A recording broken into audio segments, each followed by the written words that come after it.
to do something really, really rock and roll. Oh, is that me?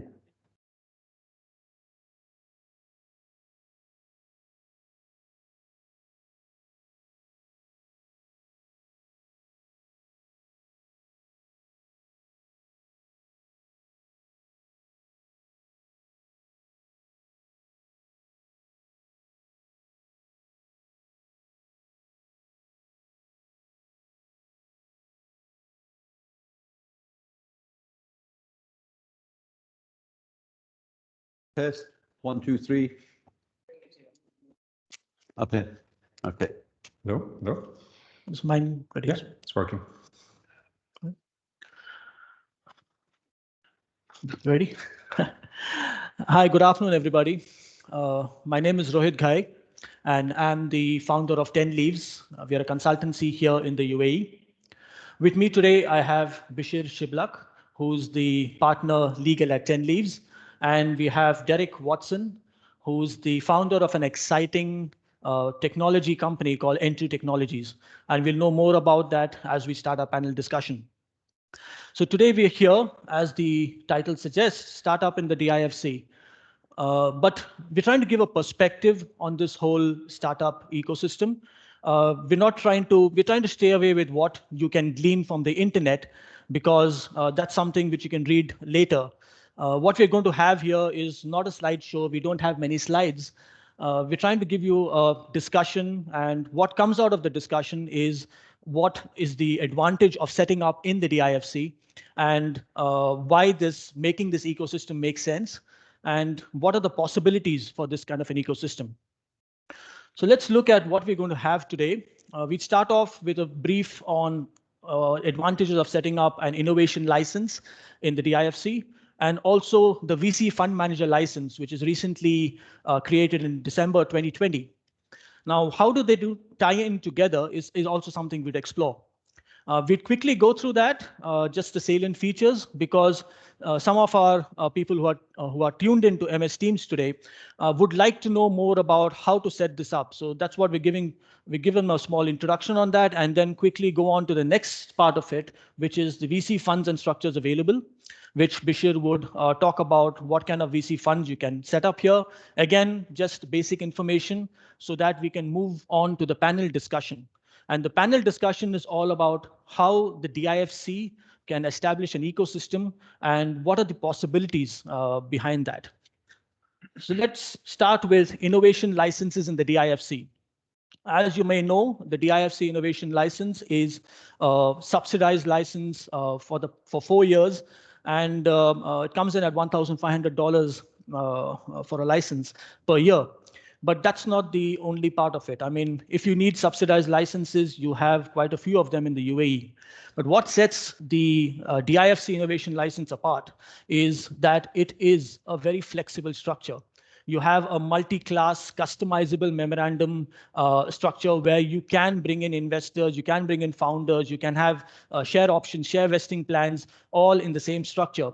And all this under the envelope of common law, which instantly lends familiarity for international investors. You also have access to the DIFC courts, which again is an English law-based court.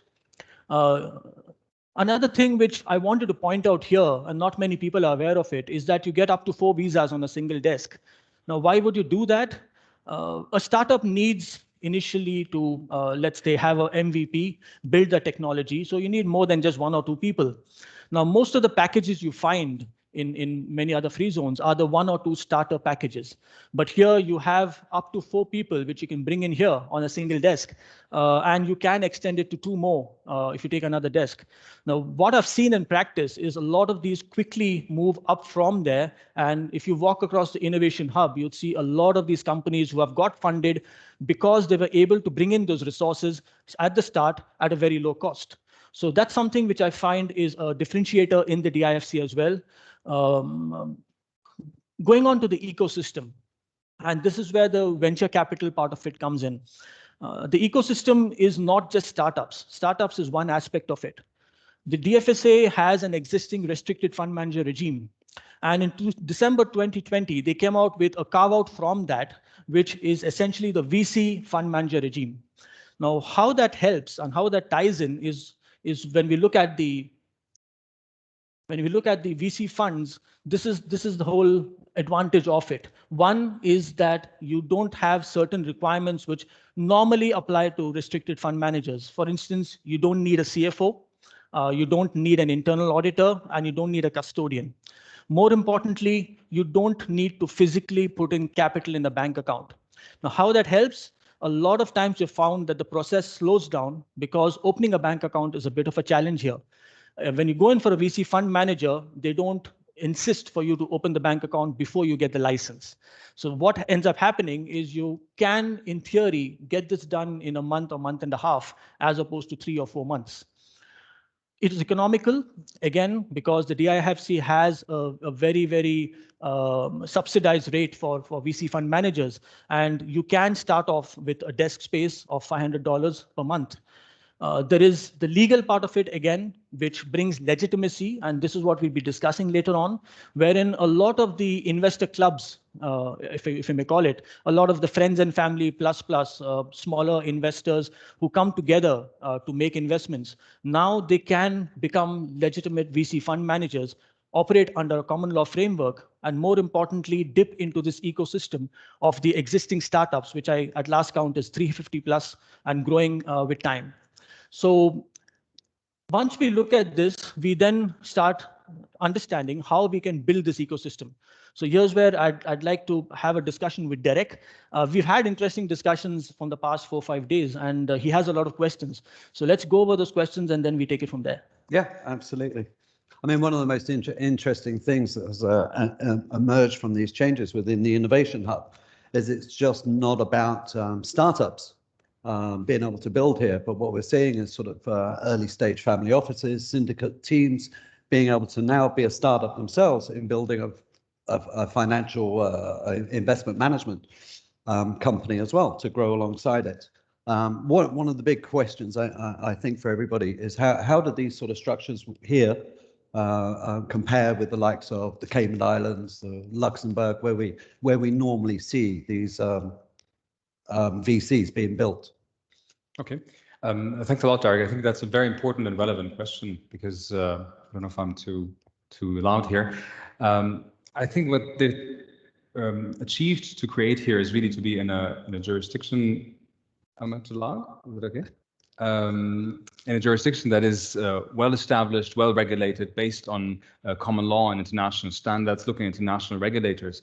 And when you compare it to other jurisdictions, so they're very much inspired to what is going on in the UK or other common law jurisdictions that are very much inspired to them, obviously at the London market, but trying to be more flexible in terms of, because they're not subject to, let's say, EU regulations like some other European jurisdictions, for example, are, but they can be more flexible in that sense. So here you have a regulated fund manager and you would have a regulated fund product, a regulated VC fund. And I think that is really a difference to a lot of other markets. Cayman Islands typically would not be regulated, although nowadays we see more regulation coming up. In a fund jurisdiction, the primary fund jurisdiction in Europe, which is Luxembourg, there you would have either a regulated fund or an unregulated fund, and the fund manager can be regulated or not. So there's a bit more flexibility than in this case. But here you have really the advantage that you don't have to register this foreign fund anymore, because basically if you arrive with a foreign fund out of Luxembourg or out of Cayman Islands, in principle you would have to register it either with a DIFC, either with a federal regulator or with the Abu Dhabi regulator, and to distribute that fund. But if you establish your fund here, you're automatically already registered in the DIFC, and you can raise funds with any entity that is in the DIFC, and you can use passporting rights to actually register with the other regulators in the UAE, and that gives you really a competitive advantage already from the beginning. What else? The other, I think, major advantage is obviously you are in this well-regulated legal framework, but you are in a tax-free jurisdiction with a tax guarantee. While you'd have that in Cayman Islands as well, but you'd have that in other jurisdictions. You'd have to see how you structure it in a way that you are very tax efficient. But I think, in a nutshell, that is really the improvement, to have a tool that is fully regulated, that gives confidence and reliability to investors, but you have this highly regulated product. How does it work in terms of say establishing a VC here? to invest in the area, obvious. How does it work in terms of investing abroad? Can I take the capital I've raised here and invest it into other jurisdictions? Absolutely. So it's not only about fundraising, as you said correctly. It's not about looking where I can raise fund and distribute my fund. It's also about how I can deploy that funding. Absolutely. So Dubai classically has been a very good, I would say, hub to invest Africa and Middle East. But apart from that, there's nothing restricting you to really invest internationally, because the UAE has more than 80 tax treaties around the world, and it is quite efficient. So obviously we'd have to see how we structure it at the end of the day, whether that tax treaty is the most efficient or other tax treaties are more efficient. But you have already let's say the legal basis, as I said, opposed to Cayman Islands, that literally has no tax treaties and no tax advantages when going that. So there, the DIFC compares more to jurisdictions like Luxembourg, and that way you can use your tax treaties to invest abroad and deploy the capital. Yeah, I mean, just as a point of note, really. I mean, the advantage when we set up in the DIFC in 2018, we raised capital, and obviously I'm European. All my contacts are in Europe. And one of the great things, and massive advantage, was that we basically had common law behind us, and nobody had a problem with it. And it was one of the stipulations from many of the investors. If you are based in DIFC, we can invest into you out of Paris, out of Luxembourg, out of London, etc., etc. So that is one of the huge advantages, obviously, DIFC has within the UAE, within MENA. Yeah. I've seen that myself. I mean, we've been consulting a lot of startups. The ideas are great. The investors are interested, but then they say, okay, let's go to that next stage. How do we invest? And that's when you look at the legal structure. See, when you're pitching to a client, to an investor, a large part of it is about your product, about your value proposition. And when the client gets interested, and then you come in and say, okay, now let's find a mechanism to invest. That's when most of them hit a roadblock, because they don't have a mechanism, a legal structure, which can take that in. In the DIFC, you can, for instance, have multiple classes of shares. Not many other jurisdictions within the UAE can do that. That's a basic. I mean, you would not be able to convince an investor to come in and say, you know, I don't have this. Now you got to make another structure. And I've seen people trying to somehow cobble together something in Delaware or something else, wherein they suddenly need it because it takes 1 month or 2 to do that. And by the time the investor is a little, you know, okay. So getting this innovation license over here helps you make sure your legal structure is ready to receive investments. And secondly, to grow from there. And I think that's very important. And legitimacy, as you said, common law is instantly familiar, because what I've seen, like, even from the VC fund manager side, is startups don't want to take money from just anybody. You know, it's not like, okay, you got money, let me just take it. They also want to do a due diligence on the VC fund manager. At the end of the day, when you're taking money from somebody, even if it's a VC, you want to make sure that you have the right partners on board. Now, if you have a friends and family, if you have a management consultancy of some kind, which is somehow getting some investors together, you know, maybe that's not the right approach. And startups I've seen start getting wary, you know. Yeah, if you're really desperate, you would try to, but then even now I've seen a lot of these startups start questioning back and understanding what the VC is all about, what is their legal structure, what is their legitimacy, so that they can become partners and then take it to the next stage. So you're right. Absolutely. I mean, that's some really key points there. In terms of the startups that we're seeing, is there, with all this innovation, with all this help that's being provided, is there also some sort of processes, tick boxes that can be done, such as, you know, one of the things that we had to go through was put an ESOP in place. We weren't advised to do an ESOP at the beginning. It's something that I'm relatively familiar with. But do you think now, having such a well-established sort of process for startups, it sort of guides them to have that correct infrastructure process in place so that they can have all the checkboxes that you went through ticked? Well, I've seen that, again, evolving with time. When we started in 2018, when the startup buzz started coming up, a lot of people didn't even know what a vesting plan is. They went on the internet, they saw something called ESOPs, and they said, okay, let's put that in place. Now, how do we put that in place? Now, do I give, and a lot of people don't understand, when you're giving shares, you're making a partner in the company. It's not like giving a dividend. It's not like giving a profit share. That whether you like it or not, if you don't have the right structure for it, the shareholder of a company is a shareholder of the company, even if it's 5% or 10%. Now, when you have this structure in the DIFC, you are able to make a different class of shares for ESOPs. So now it's easier to convince the client saying, hey, you know what, we have a different class of shares. There are different rights to these shares.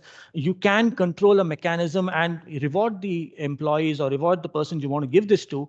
At the same time, not just give away your shareholding and then lead to some problems later on. So we've seen a lot of startups asking for share vesting plans, a lot of startups asking for IP protection, which is very, very important in this part of the world, because all of a sudden, if you're catering to different countries in the GCC, you have different trademarks to register. For instance, not many people are aware of that. How do I register it? Do I use this company to do it? Do I use another structure to do it? So we're finding all these questions being asked, and that's the good point of it, because you have experienced people from different parts of the world coming in, and they know this, where the startups from the region are more eager to get this done. And somehow it all adds up when you have a good ecosystem to get this done for.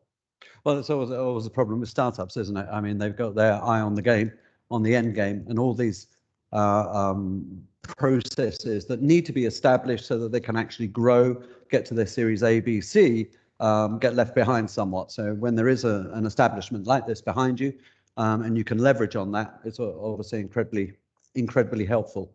How do you see at this current juncture where we are in terms of other ecosystems? I mean, this ecosystem, how it compares, and let's just talk locally what they're doing in Abu Dhabi, because they're making huge inroads and attracting a lot of people. How's the DIFC setting itself apart? How's that innovation going? What stage do you think we're at, and how we grow it from here? Well, I mean, I'll tell you what I think, and obviously Bishir has got a lot of experience in dealing with the startups here as well.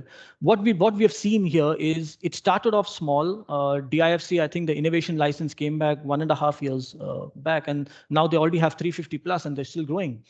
So when it started, a lot of people were wary about understanding, oh, it's the DIFC, so it's all big, it must be very costly, it must be very difficult, and things like that. And I think a lot of the time DIFC had to convince people saying, hey, you know what, this is what it is. We're giving you something, a heavily subsidized license for 4 years. You can come in with 4 people plus another 2 on that same kind of a package, and you can start growing from there. So convincing them took some time, and now I've seen that it's leaps and bounds, right? There are a lot of free zones in the region, and everyone's doing their own thing. Everyone's trying to attract startups, and it's a good thing. But somewhere the fragmentation happens, and what I've seen is in the DIFC, the good part is they have the regulated bit as well. Mm-hmm. So all of a sudden, if I have a startup who's in the payments business, while I am still a startup and I want to build my technology, I can start off with an innovation license wherein I build my technology, I attract investors in. Once I'm ready with my technology and I'm ready for licensing, I can use the same company to then apply for regulation. Other places, you can't do that. The regulation is not there. For financial services. So this is something which I've seen as an increasing trend. Early stage startups coming in, making the license, because it's easy to have a bucket into which you put in the investment money in, and make disbursements from there, rather than a lot of people doing it from their personal bank accounts, for example. A lot of these startups, they outsource the technology bit to other vendors, but they don't have enough protection, because at the end of the day, it's me as an individual who's going to be paying another company, but how do they vest that IP back? So this bucket is very essential to do that. I think the game changer was when in December, when the VC fund manager regime came in. Now, all of a sudden, you have these startups here who have an easier access to people whom they can pitch and get the funding. A lot of the investors, a lot of the VC fund managers, or let's say investor clubs, who were looking for good deals, and good deals are hard to find. All of a sudden, you have one ecosystem here with 350 plus, 400 plus, 500 plus, and in the end of the year, you can sift through this. These are a curated list of people who are really interested in getting something nice done. So this is giving it a more holistic approach. Well, we had a conversation, and a very interesting conversation on how we can build this up. But I feel that this is a very good start. What do you think? I mean, I don't necessarily want to compare really the ADGM to DIFC, I think it's quite similar. And basically, in particular, if we look at the fund and the VC funds, if we have clients actually coming and approaching us to set up, they would rather tell us, should we set up in the UAE financial free zones, DIFC/ADGM, or should we set up in Luxembourg or Cayman Islands? And then we offer them the comparison. And then at the end of the day, it's a choice for everybody. But here, the DIFC, I think here, as I mentioned before, the interesting component is really that you have the regulated fund manager here. And from a time and cost perspective, it is much more efficient to establish here a regulated fund manager than anywhere else that I'm aware of. Because I mean, you can speak about the speed of getting the regulatory approval, but it is Absolutely. a question of weeks. It's 7 working days. Once you submit an application, the DFSA has an inside KPI to come back in 7 days with an in principle. Obviously, the rider is, if your application is not that good, you have to come back with questions. But if your application is nice, they don't hold you back. It's 7 working days, and we have actually done that. We've done that in 7 working days. Think of getting a regulated entity anywhere in the UAE in 7 working days. Wow. Anywhere in the world, really. Anywhere in the world, I think. Exactly. No, that's is amazing. funny. Yeah. I started a hedge fund back in '98, and it cost me multiples of what it cost to start a VC fund here, and it took me 8-9 months to get it over the line. I mean, it was. Yeah, most jurisdictions would be a question of months, but here we're really dealing with weeks. No, it's absolutely and fantastic. that I think really gives a competitive edge, even when you're talking to clients, telling them we can get it back from the regulator in such a short amount of time. And then if we compare it cost-wise, it is absolutely competitive with other jurisdictions.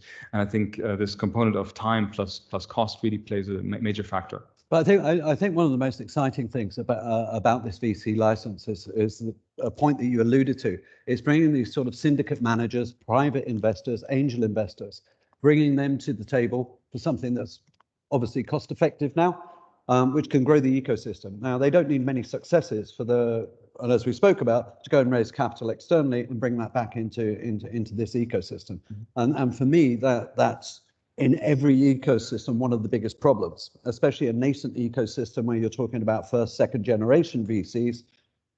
It's very difficult to start raising subsequent rounds after that. And there's a whole bunch of other issues that come with it. Pricing, for example, being a large one of them.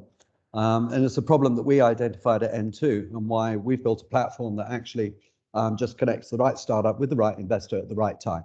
And that's exactly what we're all about. Taking out a whole bunch of the fees that are associated with that. And this is exactly a replication, but on a closed scale, if you like. You know, one of the things we've seen, and one of the advantages, and it'd be great to see how the Innovation Hub will deal with it, the UAE as well. But one of the things that we've seen, was speaking to a whole bunch of investors out of Europe, for example. A great example would be Bulgaria. So there's a government subsidized ecosystem innovation center there called Basko. And they've got maybe 500, 600 startups. They only have about 15 VCs in Bulgaria. That's it. And about 4 or 5 of those VCs actually get their funds from the EU. And that's a huge advantage that they have, because now the EU is able to distribute into all of these smaller ecosystems. And if you've seen, we've just had, you know, the first monster IPO coming out of Eastern Europe or Central Europe, a huge funding round yesterday. And it's always an interesting question, because of the biggest problem in the ecosystem is fragmentation. Mm-hmm. That's the biggest problem. So the EU are trying to do something about it by funding underneath into all of the EU countries. How do you, I mean, for me, how do you see that being able to establish that across a wider MENA region with having centers, great centers, regulated centers like the DIFC? I mean, if I may, I think it's difficult to compare them, because obviously the market is completely different. There you have one single large market, the largest single market in the world, with around 400 million people living there. So here we have really very fragmented Middle Eastern markets, everyone with different regulators, with different restrictions on how to distribute goods and services, and obviously offer products. So it's very, very difficult to compare. But I think what the DIFC is despite this difficult environment, they have managed, and I think the people who are obviously watching that on the camera, they don't see this innovation hub. This is an amazing hub. And if you look at other financial centers where you can actually bring together startups and the financial center and the regulator, and everybody's under one roof, basically. You can walk around, go to the regulator, go to the financial center, do your government services here. You can have the VC startup hub. And so everything is really so close. Like, I don't know any other jurisdiction where this is really walkable from one distance, and you can really meet everybody in the common places. And I think this is the differentiating factor to other markets. When they will open up and become a single market like the European market, I think that is in the future, and I think I think the DIFC is trying its best, but it's not the only one who's the decision maker in that process. Yeah, I mean, I've seen when you're looking at building an ecosystem, I think a lot of it is on the emphasis should be on the intent. Okay, so when you put the things in place, a market takes care of itself, right? And that's when we get to the panel. In fact, we are already in the panel discussion. But when we get there, what we're talking about is when you bring all the market participants together, then there is more choice, right? Rather than one or two big players trying to dictate a market, all of a sudden you have a chance of many others coming in. And the best part about it, and I must mention, is we've seen the startup VC fund managers ease into regulation. A lot of the investments have happened on agreements which have really no legal standing. It's more of a trust factor. I had a call with a gentleman today who's looking at setting up a VC fund. And he said, I've been doing this for the past 6 years. And I said, okay, so what kind of agreements do you have? He said, it's trust. You say, they just tell my name. Okay, fine. Let me put the money on it. That's nice to be in when you're looking at in a smaller manner. But once you start getting up, then you need to see, for instance, client classification, client KYC. Now, these are things which many people in the non-regulated market are not very well aware of. And when you come into a regulated system, you start looking at that, and it makes your let's say your pre-qualification of potential investors also great. It makes your pre-qualification of potential startups also great, because now there is a regulatory framework to that. So we've seen that coming up, and it's very exciting to see that, wherein they're not used to it, but they're eager to do it. Yeah. So I think these can only foster more and more people to come in and take advantage of it, rather than sit on the sidelines and wonder how to go on to that next. So not only in the UAE, if you're looking at it across in Saudi, in Bahrain, in other regions, I'd see this spreading out, and maybe at some point in time having these association kind of setups where you are able to talk to each of the ecosystems and maybe have a single platform. Maybe N2 can help with that, wherein you have a single platform and you have all the deals, all the startups and all the VCs interacting with each other, and thus making it a larger market, you know? Yeah, I mean that's clearly one of the things that we're experiencing as well when we're speaking to European, US investors, mid-sized VCs, who basically, you can say they look at 3 jurisdictions. If it's not just their own domestic jurisdiction, they will be looking to invest in Europe out of the US and vice versa. Israel's always on the map because it's a startup nation.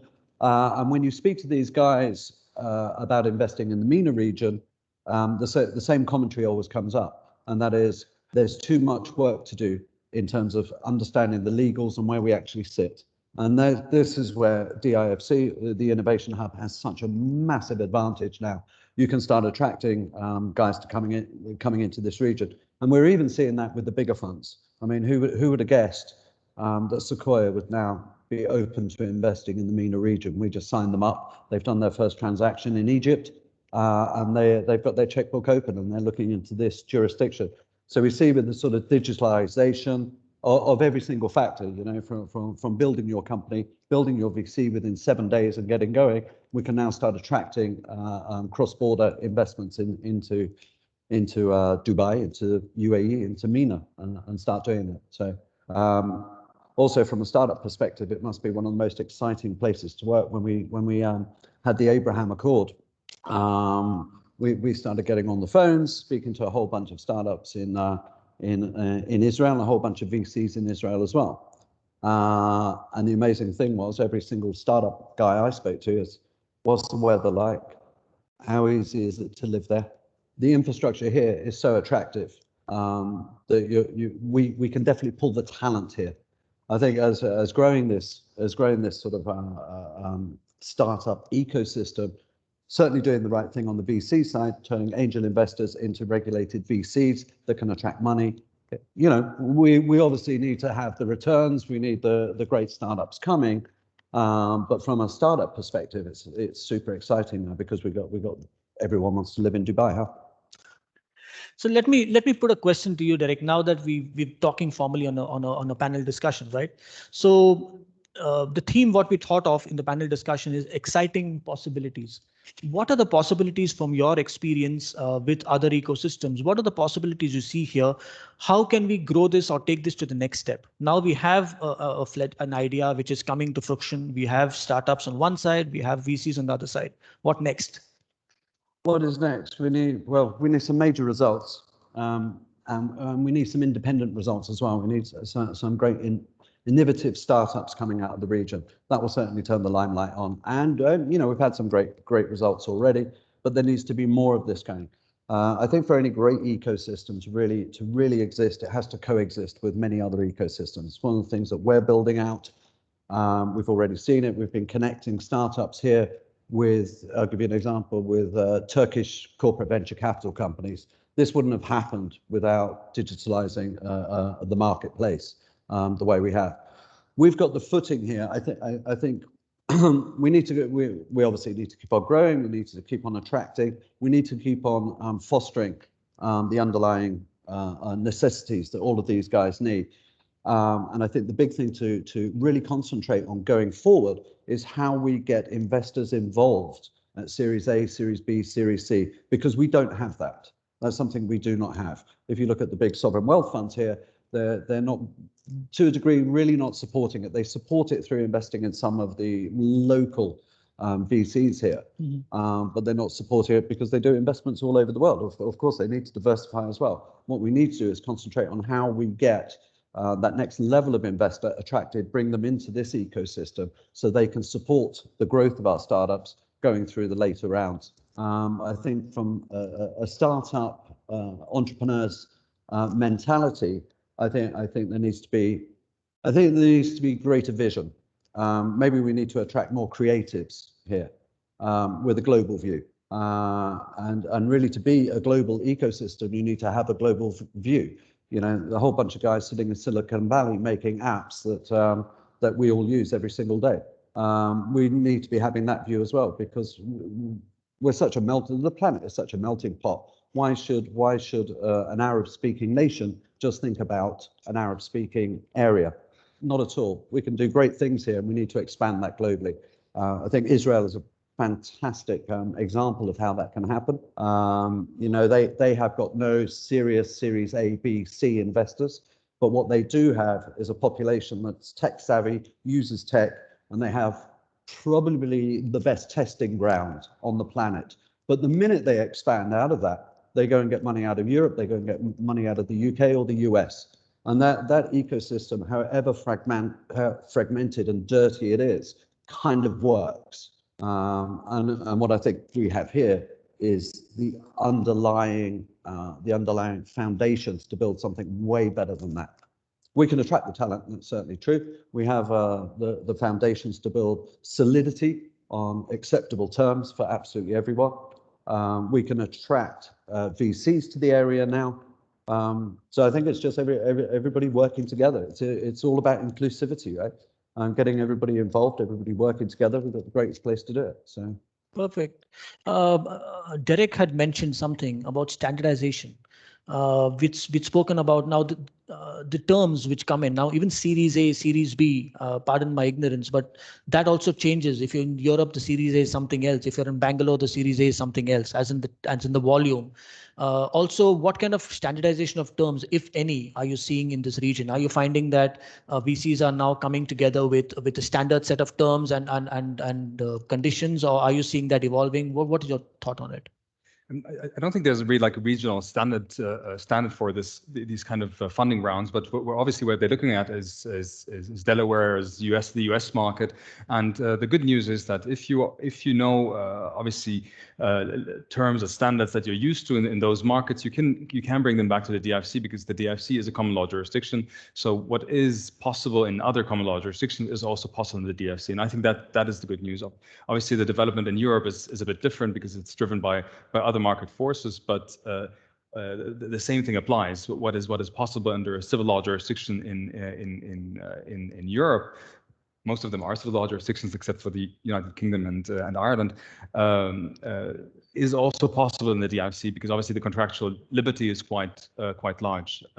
Where maybe I want to come back to the point of ecosystem, and that links a bit to the standardization process, is if we have this fantastic innovation hub and fintech hive, I think what the great opportunity that the DIFC has here is to really involve the stakeholders like they're doing now, but to formalize that process in order to come up with standards, in order to change things that are not working for the individual working groups. And if we look at other markets, for example, that have that, there are formalized associations that focus really on particular issues, and then they discuss between each other, between the stakeholders, and then they would feed back the information in those working groups to the regulator and the financial authorities, and they would listen. They would get involved in that, and I think this is something where there needs to be improvement, because there is very little associations. There is obviously networking is fantastic, and the DIFC has always been fantastic and continues to be. But I think what is lacking in order to if there are problems in standards, if there are problems in the licensing process, etc., how can the stakeholders here in the Innovation Hub sit together and address those, maybe through working groups if they have similar kinds of businesses, or if they're funds, obviously they can sit down in private equity and venture capital or other types of fund structures and discuss that and feed that back to the regulator in a formalized form and see if that can be improved. And that, I think, can take the DIFC to the next level and put it at par with other financial centers. Okay, so what you're saying is these market participants themselves have to give ongoing feedback to the regulators or policymakers, because at the end of the day, people in the market who are actually operating would have much more on the ground information or on the ground experience. Absolutely. So you've seen that happening, I guess, in Luxembourg. Yeah, I mean, we do it here as service providers. I mean, we've been with meetings with regulators and do that and feedback. But I think in Luxembourg, for example, there are really, like, in my experience, there are so many different working groups, be it really on very particular issues, very technical committees, or very large legal issues. So there are numerous. I actually don't know the numbers because there are so many. And there's even Middle East working group and Asia group, and some of them working on regional focuses, some of obviously hedge strategies, private equity strategies, and they all feed back to the regulators. And if they see that there's an issue, and there are usually 10, 15, sometimes just 8, 9 participants in those working groups, and they're quite technical, and the regulator would listen to that because they know these people who are sitting there, they're facing those issues every day, and that's what they need to address. If it's not addressable because of the European regulations, then obviously it's not possible. But as long as it is possible and to facilitate it, and I think that is something that is easy to implement. I think the stakeholders would be happy to give that feedback, because obviously that facilitates their work, their everyday life, and it would be the benefit for both sides to improve actually the standing of the financial market. Interesting. It's actually, yeah, super interesting, because there's actually a necessity to develop any ecosystem where you want foreign direct investment coming in. You've got to make sure you're on the same page as absolutely everyone else. So these working groups would be super handy, because you would bring in a whole bunch of expertise from different areas where that inward investment could come from. I mean, in terms of speaking to regulators, but how does the mechanism work in feeding that back to startups to make sure that they understand what terms they are actually signing off on? Where can that advice happen? With outside consultants? If you're going to feed that back to the startups, to make sure that they're not being pushed into terms that they shouldn't be, that aren't standard. Because what we see in Europe, for example, there's a whole bunch of 5th, 6th, 7th generation VCs out of there that have grown up. They've seen thousands upon thousands of term sheets. In fact, it has, just by virtue of the fact there are so many deals, become standardized to a degree. And because you have a highly competitive landscape, you're obviously speaking to a whole bunch of VCs. So you have some sort of comparison.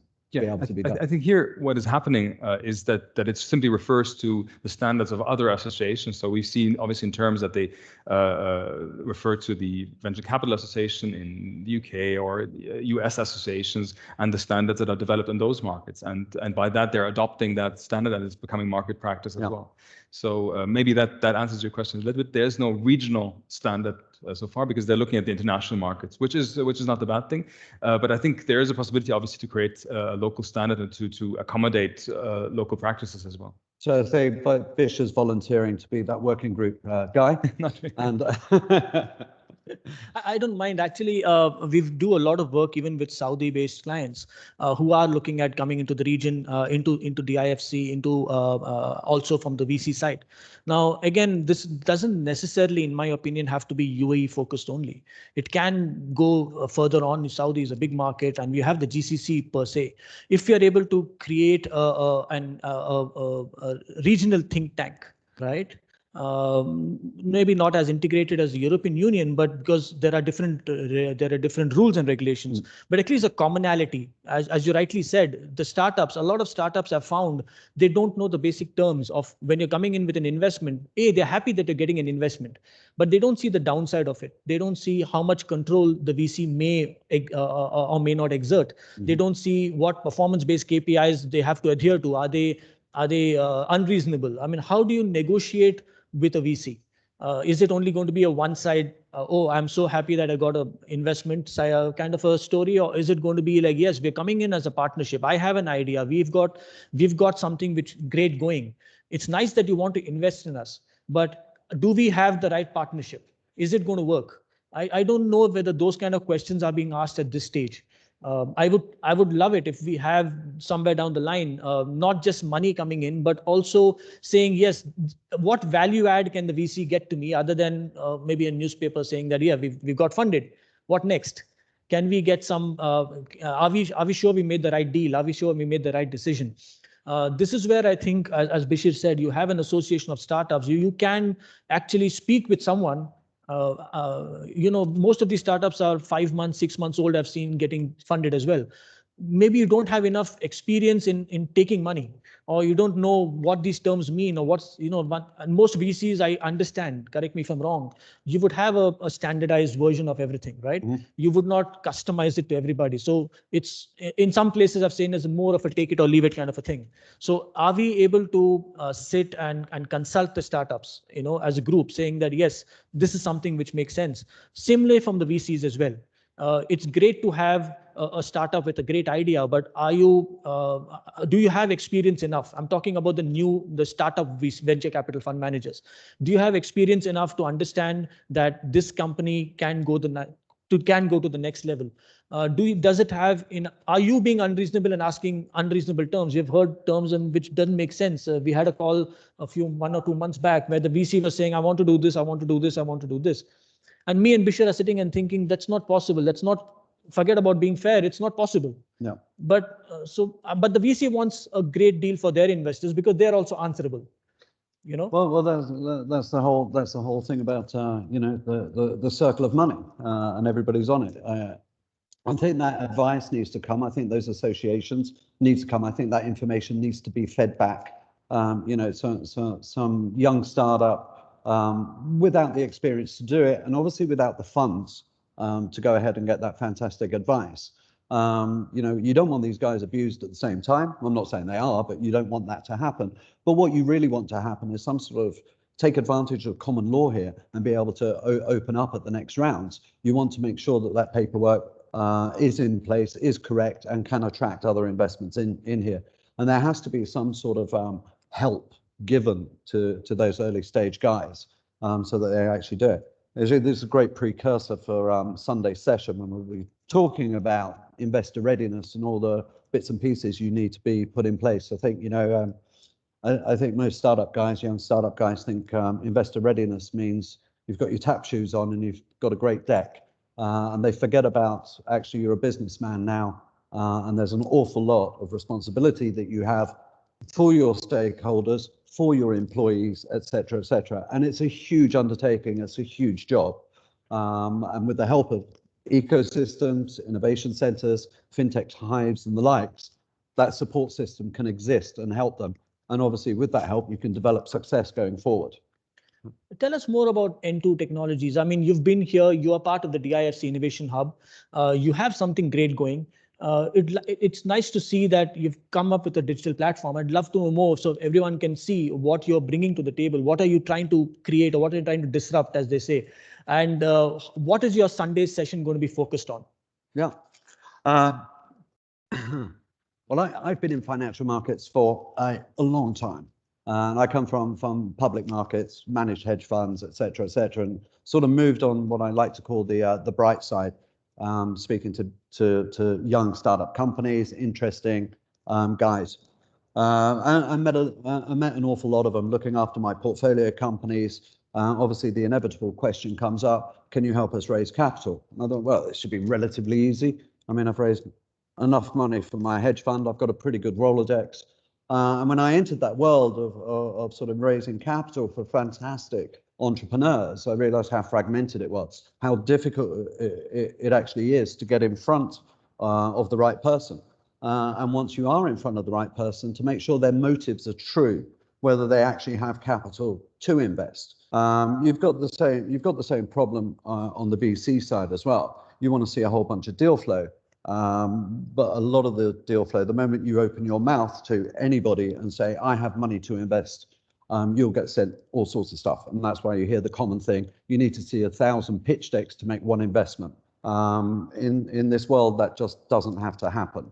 I don't want people I've invested in, founders, to take a new job, which is called fundraising, and forget the company they're meant to be running.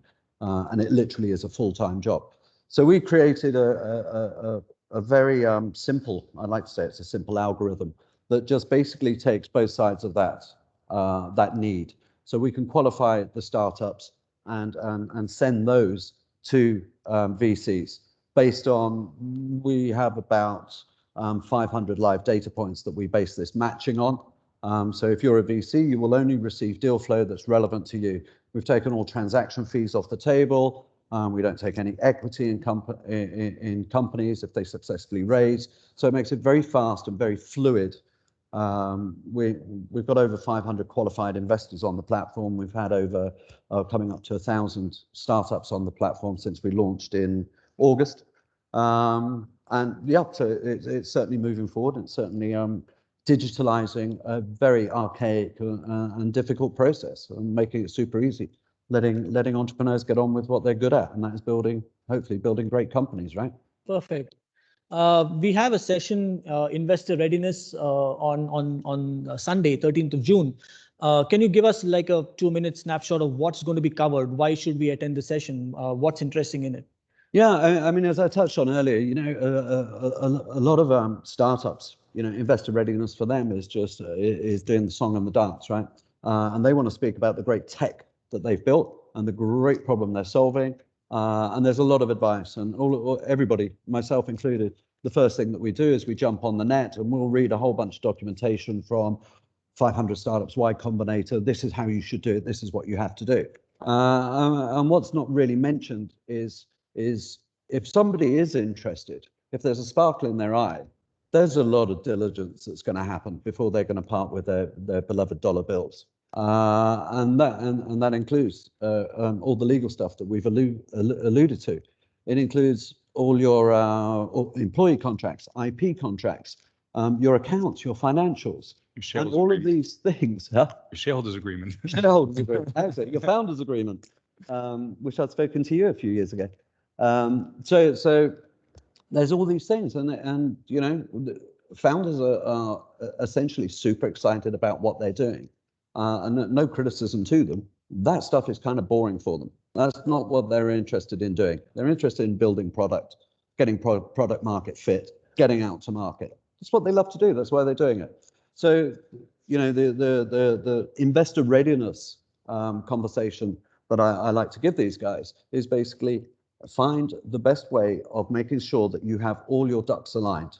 Before you get excited, before you even stand in front of an investor, The last thing you want to happen is for them to be super excited about your idea, but you've messed up on the stuff that you could have done properly. And that stops the process going forward, or it delays the process, or you have to go back in time, and it's a costly experience rejigging all of these agreements, etc. So there's a lot more to investor readiness than that. The second part of it, of course, is the pitch, and that's a huge part of it, and getting that message across correctly. And there's an awful lot of confusion with startup founders about how they should be pitching, what they should be saying, the environment that they're in. You know, some guys want to write a 50-page deck. Some guys read that it should only be 12 pages, and that's all they do, which is no good to man nor beast, right? You need to actually know about a business. So there's some understanding that needs to be understood along that whole pitching regime, what's appropriate at the right time for the right audience, etc. Perfect. So if you are looking for funding, and if you want to have the inside information, we also have Igor, who's an early stage investor and a very dear client of ours, who'll be coming in and telling us how he invests in startups. More importantly, I've seen Derek. He's got a 33-point, let's say, a very, very to the point information on what you need to check. Let's say kind of a checklist, wherein if you address those issues, I think you have a very good chance of being funded. So 13 June, what's the time? 9 o'clock, yes. 13 June at 9 o'clock, we'd be coming here again, and we'd be talking about that. I think Derek would be leading the conversation. As of today, I think we've had an interesting discussion on what it currently is. To summarize, the innovation license in the DIFC is a very good, let's say, a way of starting off your product and quickly expanding. You have all the mechanisms in place. All you need to do is commit yourself to growing to a certain extent and have that confidence that you can do it. The ecosystem, the infrastructure is all there. On the other side, if you are an investors club, if you're a very informal way of investing, the VC fund manager regime gives you a very, very good entry point into regulation. And it also allows you to go to the next level where you can be taken more seriously with family offices and institutions. And more importantly, as an ecosystem, we have very exciting possibilities here. It's not about the infrastructure. It's not about the great coffee. It's not about, I think, the number of people who are coming in and incorporating or setting up. I think it's all about fostering dialogue and getting people to talk to each other, getting people to speak and understand what are the best practices. And from there, growing this into a system where UAE as a whole, and coming on the back of Expo 2020, which is going to start in October, I think that's going to be a catalyst going forward in the next 3 years. I'm looking at least 1,000 startups, I think, would be here in the Innovation Center, and maybe 100 odd venture capital fund managers from the way it's going. And that's going to be a very exciting possibility for this ecosystem and for this region.